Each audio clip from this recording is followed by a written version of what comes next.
Nigerians losing patience with your government over food scarcity. Senate warns Tinubu. Paul says we have nothing in our food reserve across the country. The silos are empty. The Senate has called on the federal government to, as a matter of urgency, address the problem of hunger in the land caused by food insecurity, which has created what it described as an emergency.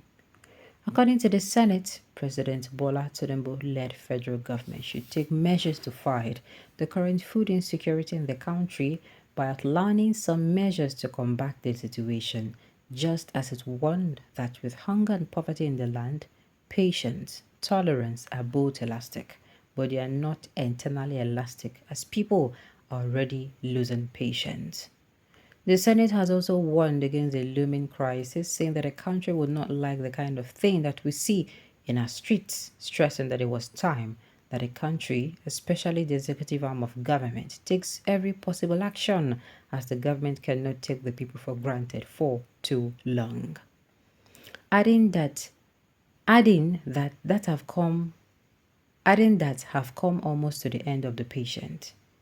The Senate noted that over the past few months, prices of foods and household consumables have seen a significant rise in the country, leading to high inflation rates, weakened purchasing power, and a general deterioration in the living condition of the vast majority of Nigerians. The Senate has disclosed that an emergency solution to address the problem of food scarcity, the federal government has deployed 60 trucks of fertilizer to each of the 36 states of the federation, with 2 per senator and 1 truck for each member of the House of Representatives.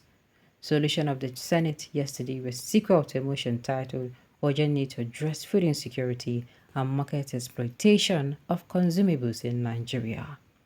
It was sponsored by the Senator Sunday Karimi, APC Kogi West, and co-sponsored the Senate Whip, Senator Ali Indome, APC Borno South. In his presentation, Senator Karimi noted that in the last few months, the price of goods and household consumables have been on an abysmal rise in the country, leading to a high rate of inflation, weakened buying power, and general worsening of living condition of the vast majority of Nigerians. According to him, the latest data by Nigeria's National Bureau of Statistics shows that food inflation in the country skyrocketed to 40.66% on a year-on-year basis, a significant increase from the 24.82% recorded in May 2023. He said that the Senate is aware the current market price of food items such as beans, maize, rice, yam, tomatoes, and onions, which initially rose by about 40% after the removal of the petroleum subsidy, has now increased to over 100% to 300% without attributable reason for the increase in prices. Karimi said the Senate is further aware that although insecurity in food-producing regions, bad roads, increase in the cost of transportation attributable to the removal of fuel subsidy and depreciation of the value of naira are possible factors that have contributed to the increase in the price of food items, household commodities, and consumables. The percentage of increase in the cost of transportation and some other factors listed above is significantly less than the percentage increase in the current prices of goods all over the country. Concerned that the greater percentage of the increase in prices of food items and consumables in the country is not only due to these factors but to the zest of the merchants, traders, and retailers to make supernormal profits, while they skews the hike in price on these factors. Depreciation of the naira against the dollar, increase in price of petroleum products due to fuel price increase, and insecurity in farming regions, thereby heaping all the blame on the federal government. Note that there is a general attitude of get rich quickly or get rich by all means, leading many Nigerians to jettison being their brother's keeper and exploiting one another to make abnormal profits. This attitude has been justified on the basis that many members of the political class, technocrats, and corporate elites have helped themselves with public funds without any repercussions in the law. Nigerian traders have thus resorted to price gouging to maximize their profit.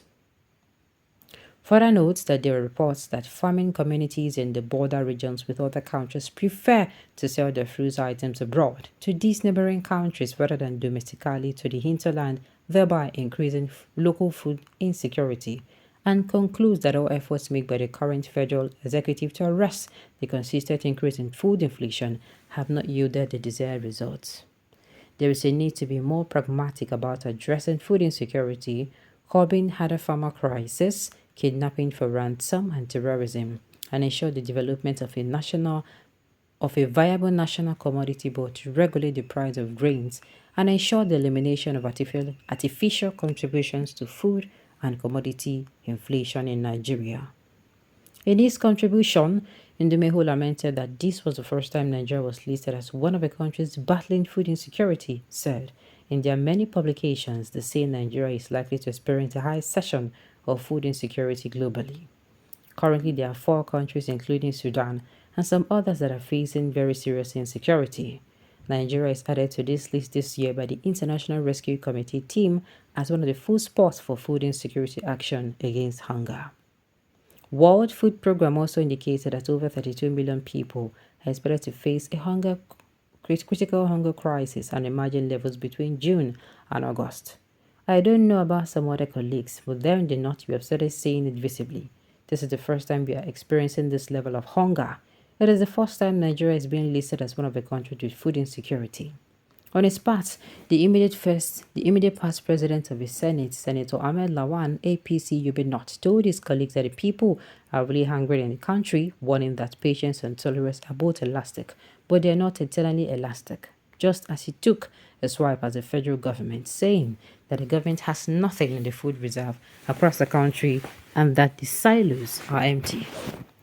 Lawan said, "Let me say here that patience and tolerance are both elastic, but they are not eternally elastic. Our students are facing real hunger, real hunger. I traveled to stay last week in the north particularly, and I've seen firsthand how people, especially those who are not on the civil service, nor in any business, are suffering, fighting, and struggling to have food at least once a day." Under normal circumstances, Mr. President, in the rainy season, maybe June up to September or October, when there will be harvest of new foodstuff, prices escalate. Prices of foodstuff. Now we don't even have the truth. We don't even have that. The truth, Mr. Presidency, in today's National Daily, the executive arm of government is saying it is considering reducing or removing taxes on imported foodstuff. Here's the catch. The Senate must engage executive immediately. What are the issues? Which taxes are they talking about? Because we should be seen to be doing the right thing. We have little or nothing in our food reserve across the country, and nobody, if they come and tell us they will distribute foodstuff from our silos, the silos are empty. So it means we have to import food, and if we have to import, it means we need foreign exchange. Some people are saying this is their government. I still saying that their government is the best, and that any other person would have plunged the country into a disaster in 3 months. Okay, no problem. Here you have it. All right, on this note, you've come to the end of the news. We say thank you for tuning in to listen. Until I come your way next time, enjoy the rest of your